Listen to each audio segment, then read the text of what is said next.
This trip took a lot of planning. We worked on our lesson plans for about 2 months. We prepared 4 different ones. They were physical activity, nutrition, hygiene and sanitation, and the stomach bug. We practiced our lessons at Virginia Avenue and the SU daycare a few days before we left. My partner and I worked very hard on our lessons.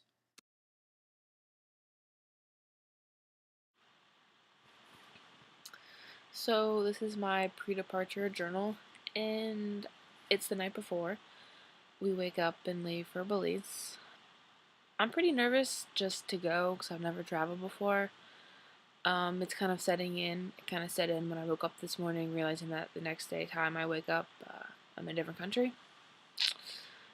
But I'm really excited. I can't wait to go and have the experience to travel and teach these kids and make an impact on their life, a good impact, and just like explore Belize and have like their food and experience their culture.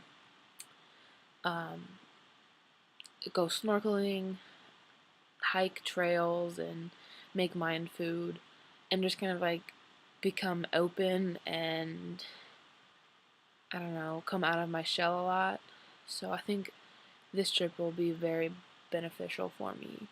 But I'm very excited and nervous all at the same time. So we'll see how it goes. We're holding high standards, and I think we'll meet those and go way beyond.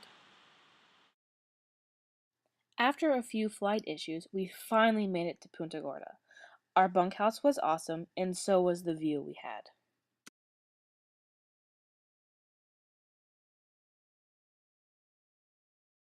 Our first full day in Belize, we got a walking tour of the town from Gordon. He was born and raised in Belize, so he knows it very well. It was a market day, so the streets were very crowded. The market is a huge way for families to sell products from their farm to get a source of income. It was a big cultural difference from the U.S. We had the privilege to be there during the International Cacao Festival. The cacao is a huge money maker for them. The beans were sometimes referred to as gold. This festival brings in a lot of money to families in the area. They all sell gorgeous handmade items. You don't see this in the United States. Everything is mass produced in the United States, but in Belize, people put a lot of time into their work. This really made me want to support more small local businesses here in the States, rather than the large ones. Seeing their dedication to their work was really inspiring, and it's something I want to embrace. Their pride for the work they do is amazing.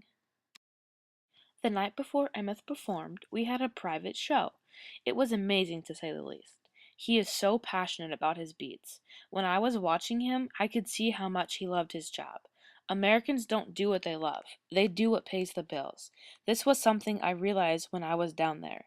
Meeting him only once made me always want to love what I do, and if I don't, then I need to do something else. And of course, we had time to relax. The Belize culture is very relaxed. We were definitely on Belize time.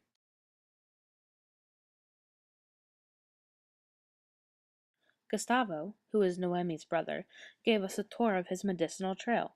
This was one of the most interesting parts of the trip for myself. Seeing how he and his family rely so heavily on plants was awesome. People in the States depend very highly on medications. This is something I'm definitely willing to give a shot. This is a picture of Gustavo's kitchen. As you can see, it isn't like our kitchens. Jill and Emma's has the same setup. This was a huge difference from the States. There are not enough words to describe how delicious our food was. That was something I was worried about before we left. I didn't know what to expect. Everything we had was homemade and so fresh. I wish our cooks could have come back with me. We even got to experience a Mayan meal while we were at Gustavo's. The last day of the Cacao Fest took place at the Mayan ruins. Not many get to say they have seen the ruins, so it was very exciting. They are really important to the Mayan culture.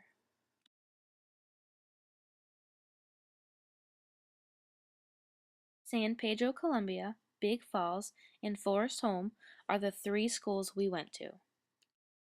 Immediately, we could tell the cultural differences. The schools were not like American schools. There were bikes all over. My goal for this trip was to make a difference in these children's lives. After each day of teaching, I definitely saw my goal was met. The children loved the props we used in our lessons. They also really enjoyed learning by example. Kayla or I would ask them to demonstrate for us, but they always liked for us to show them how we did it first.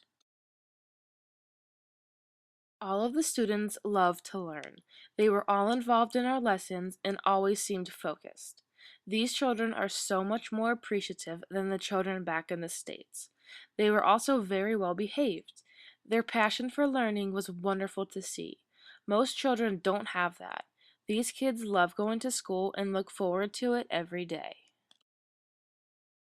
They all love to volunteer and help us with our lessons. Going into this trip, knowing a major problem is diabetes, helped us a lot. It helped us shape our lessons and watch out for reasons why this is a problem. It was unbelievable to see and hear what some children said about food and drinks. The school system didn't help this problem at all. They sold these sugar, water, and food coloring snacks. All of them ate one on breaks.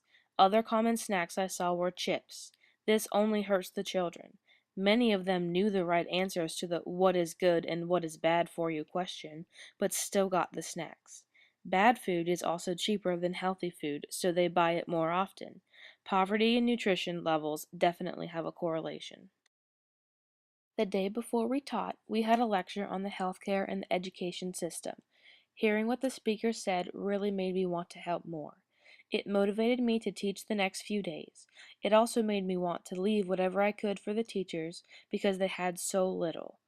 They work so hard and don't receive nearly as much credit as they deserve. These families pay for their children to go to school. The healthcare system isn't much better. If you get hurt, you better hope you're close to a doctor and that that doctor can actually help you.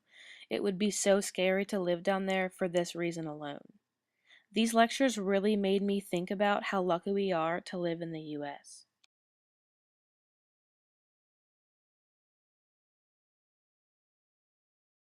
This was such an amazing experience I got to have. I met new friends and became closer with old ones. I met many people along the course of the 9 days that changed my life forever. Our group had the best two leaders we could have asked for. This trip really opened up my eyes, and I became more open and came out of my shell. I gained so much from this trip. My goals and expectations were surpassed. Helping the schools and the children was such a moving experience. Looking back, I have no regrets.